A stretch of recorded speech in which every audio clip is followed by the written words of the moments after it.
नमस्कार दोस्तों, मैं हूं संतोष पाठक और आप लोग देखना शुरू कर चुके हैं संतोष पाठक ऑफिशियल यूट्यूब प्लेटफॉर्म। देश के अगले उपराष्ट्रपति के लिए, देश के नए उपराष्ट्रपति पद के लिए संसद भवन परिसर में मतदान जारी है। लोकसभा और राज्यसभा के सांसद लगातार पहुंचकर अपने अपने मताधिकार का इस्तेमाल कर रहे हैं। अगर मताधिकार का इस्तेमाल करने वाले नेताओं की बात करूं तो प्रधानमंत्री नरेंद्र मोदी, केंद्रीय रक्षा मंत्री राजनाथ सिंह, केंद्रीय मंत्री नितिन गडकरी, केंद्रीय मंत्री प्रह्लाद जोशी समेत भारतीय जनता पार्टी के कई दिग्गज सांसद, केंद्र सरकार के मंत्री, भारतीय जनता पार्टी के सहयोगी दलों के सांसद जो एनडीए गठबंधन का हिस्सा है, वो तमाम सांसदों में से लगातार सांसद पहुंचकर अपने अपने मताधिकार का इस्तेमाल कर रहे हैं। विपक्षी राजनीतिक दलों की तरफ से अगर बात की जाए तो यूपीए की चेयरपर्सन सोनिया गांधी, कांग्रेस पार्टी के राष्ट्रीय अध्यक्ष, राज्यसभा में विपक्ष के नेता मल्लिकार्जुन खड़गे, केरल की वायनाड से लोकसभा सांसद प्रियंका गांधी वाड्रा समेत विपक्ष के कई नेता भी संसद भवन परिसर पहुंचकर अपने अपने मताधिकार का इस्तेमाल कर रहे हैं। और सबसे बड़ी बात, एनडीए गठबंधन में शामिल जनता दल सेक्युलर के नेता, राज्यसभा सांसद, देश के पूर्व प्रधानमंत्री एचडी देवगौड़ा व्हील चेयर पर पहुंचे और उन्होंने अपने मताधिकार का इस्तेमाल करते हुए तमाम सांसदों को यह संदेश दिया कि जब वो इस हालत में अपने मताधिकार का इस्तेमाल करने जा सकते हैं संसद भवन परिसर, क्योंकि बतौर सांसद उनको ये लगता है कि उपराष्ट्रपति चुनाव में उनको अपने मत का इस्तेमाल करना चाहिए। तो जिन सांसदों ने, जिन राजनीतिक दलों ने उपराष्ट्रपति चुनाव का बहिष्कार कर रखा है, उन्हें इस बारे में सोचना चाहिए कि वो अपने अपने घर में बैठकर, मैदान से बाहर रहकर इस चुनावी लड़ाई का मजा क्यों लेते हुए नजर आ रहे हैं, क्योंकि ये उनका अधिकार ही नहीं, उनका कर्तव्य भी है। तो अपने अपने घरों से बाहर निकलकर उनको भी उपराष्ट्रपति के चुनाव में वोट करना चाहिए।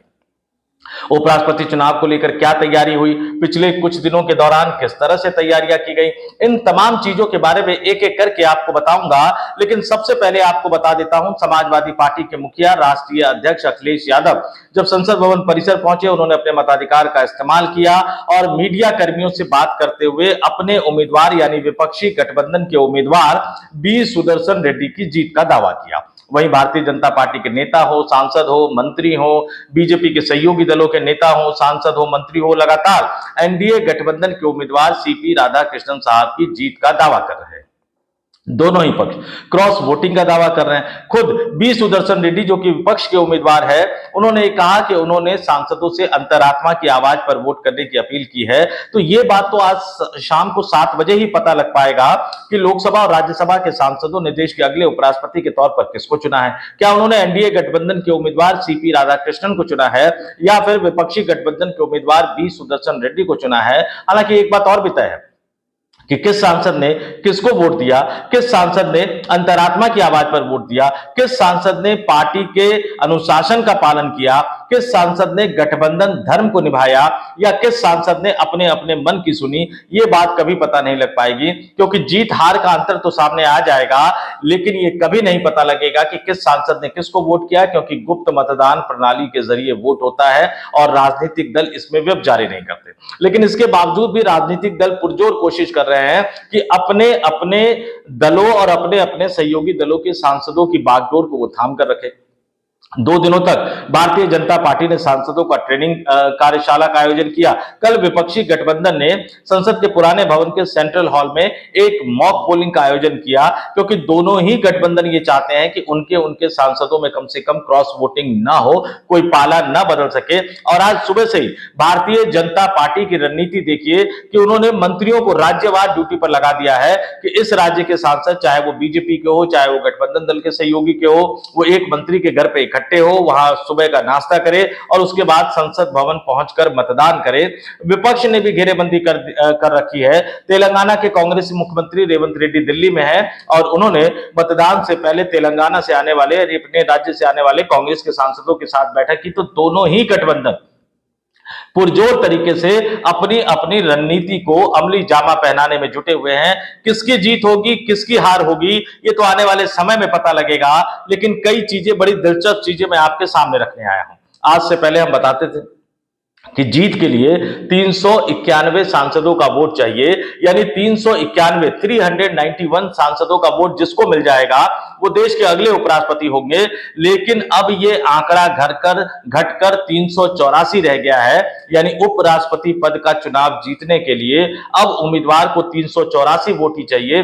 384 वोट जो भी उम्मीदवार हासिल कर लेगा वो देश के अगले उपराष्ट्रपति चुन लिए जाएंगे। लेकिन ऐसा क्यों हुआ ये मैं आपको आगे बताऊंगा, लेकिन थोड़ी सी जानकारी मैं आपको दे देता हूं कि किस तरह से गठबंधनों ने तैयारी की। प्रधानमंत्री नरेंद्र मोदी ने खुद बीजू जनता दल के नेता नवीन पटनायक जब अस्पताल में भर्ती थे, एडमिट थे, तो उनको फोन किया, उनके स्वास्थ्य का हालचाल लेने के बहाने उपराष्ट्रपति चुनाव में समर्थन एक तरह से उन्होंने मांग लिया।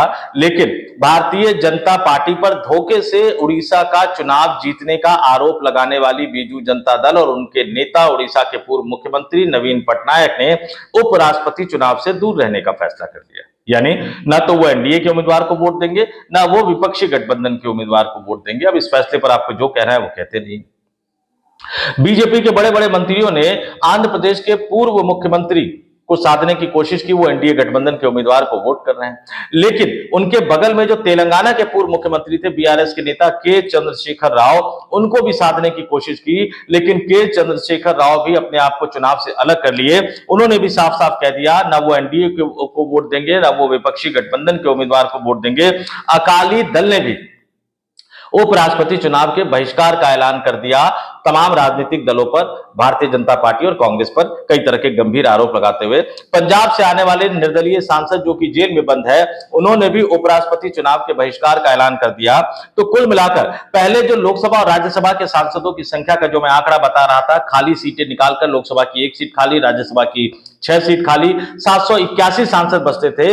लेकिन चूंकि अब बीजू जनता दल के 7 राज्यसभा सांसद वोट नहीं करेंगे, बीआरएस के 4 राज्यसभा सांसद वोट नहीं करेंगे, अकाली दल के 1 लोकसभा और 2 राज्यसभा सांसद वोट नहीं करेंगे और 1 निर्दलीय वोट नहीं करेंगे, तो उसके बाद जो यह आंकड़ा है वो घटकर रह जाता है 766, और उसमें आधे से एक अधिक यानी 384 वोट जिनको मिल जाएंगे वो उपराष्ट्रपति का चुनाव जीत जाएंगे। दोनों ही गठबंधन अपने अपनी जीत के दावे कर रहे हैं। नंबर गेम एनडीए गठबंधन के पाले में है। भले ही ये राजनीतिक दल ये पिछली बार की तरह ये बीजेपी के उम्मीदवार को समर्थन नहीं कर रहे हैं, लेकिन इनडायरेक्टली इसका फायदा जो है वो बीजेपी को ही होगा। अब बीजू जनता दल के समर्थक हो, बीआरएस के समर्थक हो, अकाली दल के समर्थक हो, उनको ये सोचना चाहिए कि वोटिंग से बाहर रहकर इन्होंने किस तरह से भारतीय जनता पार्टी की एक तरह से मदद की। नवीन पटनायक जी के बारे में इतना ही कह सकता हूं कि क्या एक बार फिर से वो एक बड़ा मौका चूक गए हैं। लेकिन इसके बावजूद अखिलेश यादव आखिर किस आधार पर जीत का दावा कर रहे हैं? अखिलेश यादव को ऐसा क्यों लग रहा है कि वो उपराष्ट्रपति का चुनाव जीतने जा रहे हैं? क्योंकि जैसा कि मैंने बताया कि सिर्फ 384 सांसदों की जरूरत है और एनडीए गठबंधन के पास बड़े आराम से अपने दम पर 425 सांसद है। इसमें अगर आप वाईएसआर के सांसद जोड़ लेते हैं, वाईएसआर कांग्रेस पार्टी के 4 लोकसभा और 7 राज्यसभा, तो 11 सांसद और जुड़ जाते हैं, तो 425 और 11 ये 436 का आंकड़ा पहुंच जाता है। 2 अन्य सांसद भी इनके साथ है तो 438 का आंकड़ा पहुंच जाता है। बड़े आराम से एनडीए गठबंधन के उम्मीदवार सीपी राधाकृष्णन साहब जीतते हुए नजर आ रहे हैं। हालांकि अंतिम फैसला क्या होगा ये तो मतगणना के बाद ही पता लगेगा, लेकिन मोटे तौर पर अगर कोई बड़ा खेला नहीं होता है, अगर कोई क्रॉस वोटिंग नहीं होती है, तो एनडीए गठबंधन के उम्मीदवार जीतते हुए नजर आएंगे। लेकिन भारतीय जनता पार्टी की चुनौती सिर्फ उम्मीदवार को जिताना ही नहीं है। इस बार भारतीय जनता पार्टी कमर कस के बैठी हुई थी कि खड़गे से ज्यादा वोट वो अपने उम्मीदवार सीपी राधाकृष्णन साहब को दिलवा पाए, लेकिन इस बात की संभावना नजर नहीं आ रही है। यह बीजेपी का अपने आप में बहुत बड़ा फेलियर, बहुत बड़ी असफलता कह सकते हैं। पिछली बार जो 2022 में उपराष्ट्रपति पद के लिए चुनाव हुआ था, जगदीप धनखड़ साहब को 528 वोट मिले थे और विपक्षी गठबंधन के उम्मीदवार मार्गरेट अल्वा को 182 वोट मिले थे और 346 वोटों के अंतर से जगदीप धनखड़ देश के उपराष्ट्रपति चुने गए थे। 528 वोट एनडीए गठबंधन के उम्मीदवार को मिलने की संभावना फिलहाल नजर नहीं आ रही है। तो इस बार भारतीय जनता पार्टी अपने उम्मीदवार सीपी राधाकृष्णन को अगला उपराष्ट्रपति बना तो लेगी, संभावना इसी बात की दिखाई दे रही है, लेकिन वो जगदीप धनखड़ के जीत के अंतर को क्रॉस नहीं कर पाएंगे, जगदीप धनखड़ की लाइन को छोटा नहीं कर पाएंगे। ये मलाल उन्हें हमेशा सालता रहेगा। बड़ी छोटी सी स्टोरी लेकर मैं आपके सामने आया हूं और हमें उपराष्ट्रपति चुनाव के नतीजे के लिए किसको कितना वोट मिला इसके लिए तो शाम तक इंतजार करना पड़ेगा। सुबह 10 बजे से मतदान शुरू हो चुका है।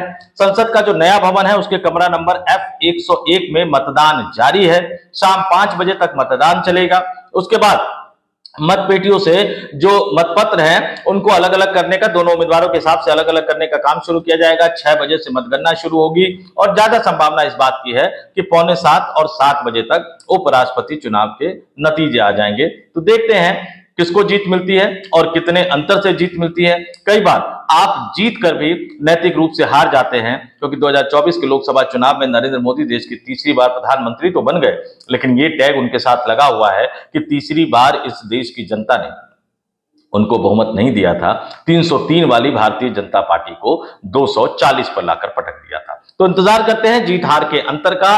अभी तो तय माना जा रहा है कि सीपी राधाकृष्णन साहब, जो आज अभी तक महाराष्ट्र के राज्यपाल है, शाम को 7 बजे के बाद देश के अगले उपराष्ट्रपति बन जाएंगे। तो इस वीडियो में इतना ही। मुझे यानी संतोष पाठक को दीजिए इजाजत। आप तमाम लोग देखते रहिए संतोष पाठक ऑफिशियल यूट्यूब प्लेटफॉर्म।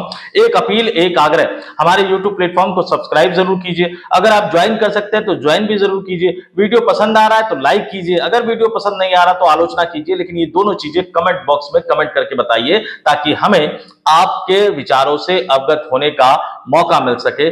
कमेंट बहुत जरूरी है, लाइक बहुत जरूरी है, सब्सक्राइब बहुत जरूरी है, लेकिन ज्वाइन करना ये आपकी मर्जी पर निर्भर करता है। तो इस वीडियो में इतना ही। मुझे यानी संतोष पाठक को दीजिए इजाजत। नमस्कार।